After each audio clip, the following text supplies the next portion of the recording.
Hello friends, यदि आप next year 2026 में दिल्ली से डीएलएड कोर्स करना चाहते हैं तो आज की इस वीडियो में फ्रेंड्स मैं आपको दिल्ली डीएलएड एडमिशन प्रोसेस के बारे में कंप्लीट जानकारी आपके साथ शेयर करने वाले हैं।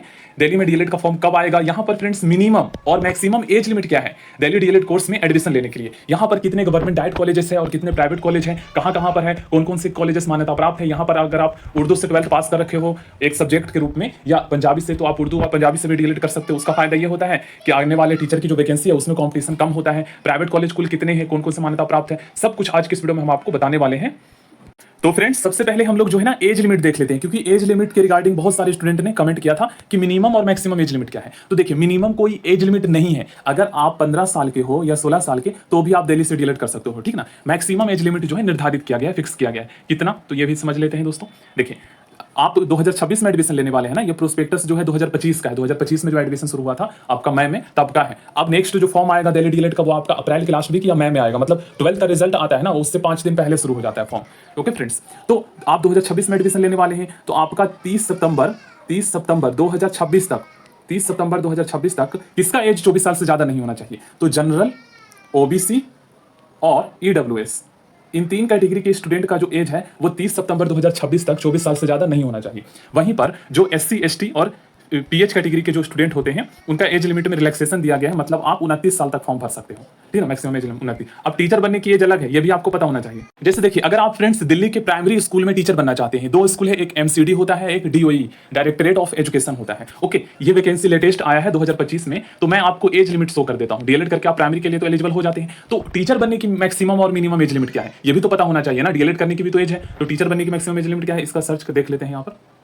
देखिए, अगर आप दिल्ली के प्राइमरी स्कूल में टीचर बनना चाहते हैं तो मिनिमम जो एज मिनिमम एज लिमिट नहीं है इसमें, मैक्सिमम एज लिमिट है जनरल के लिए 30 साल, ठीक ना। बाकी कैटेगरी को कितना रिलैक्सेशन मिलता है ये देख लीजिए। देखिए यहाँ पर लेकिन अगर आप मान लीजिए यूपी में, तो यूपी में टीचर बनने की मैक्सिमम एज जनरल के लिए, ईडब्ल्यूएस के लिए 35 साल और रिजर्व के लिए 40 साल है। बिहार में 40 साल है। अनरिजर्व जो जनरल, ईडब्ल्यूएस, ओबीसी साथ उनका 35 साल और बाकी एससी, एसटी, 40-42 साल है। देख, यहाँ पर एससी, एसटी को 5 साल का रिलैक्सेशन, ओबीसी को 3 साल का, पीडब्ल्यूवीडी जो है उनका 10 साल यहाँ पर आप लोग देख सकते हैं, ठीक है ना। ये मतलब 30 साल तो जनरल के लिए, 5 से 35 साल एससी, एसटी के लिए है, 3 साल ओबीसी के लिए है, 33 साल बाकी और कैटेगरी के।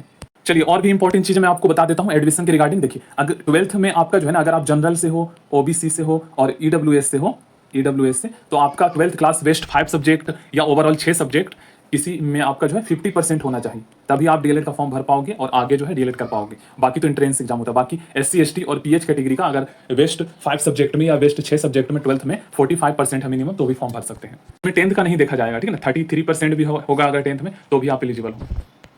दिल्ली में फ्रेंड्स टोटल जो है 9 गवर्नमेंट डाइट कॉलेजेस है, जिसमें 1040 सीटें हैं। ओके, उर्दू और पंजाबी के लिए यहाँ पर देख सकते हो रिजर्व है सीटें। तो अगर आपका एंट्रेंस एग्जाम में कम नंबर भी आता है ना, तो उर्दू के लिए 20 सीटें रिजर्व है। तो आपका इस 10,000 15,000 रैंक पर भी उर्दू से गवर्नमेंट कॉलेज मिल जाता है बहुत सारे स्टूडेंट का। और जिनका 3,000 भी आता है ना, उनको भी गवर्नमेंट नहीं मिल पाता है, जनरल वालों का। तो ये है फायदा रिलैक्सेशन का। बाकी एससी, एसटी वालों को तो मिलता ही है।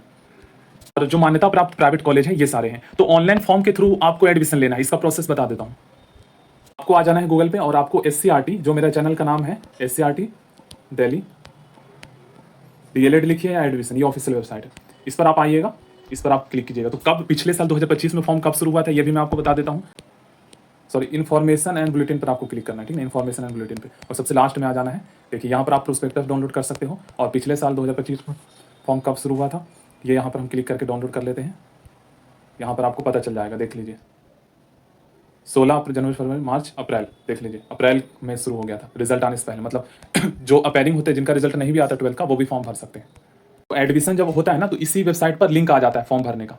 यहाँ पर आपका लिंक आ जाएगा, जैसे अभी नहीं आया हुआ है, जैसे ये अभी काउंसलिंग चल रहा है, फाइनल एडमिशन। यहाँ पर लिंक आता है, उस पर क्लिक करके आपको एडमिशन का फॉर्म भरना होता है। उसके बाद आपका एंट्रेंस एग्जाम होता है।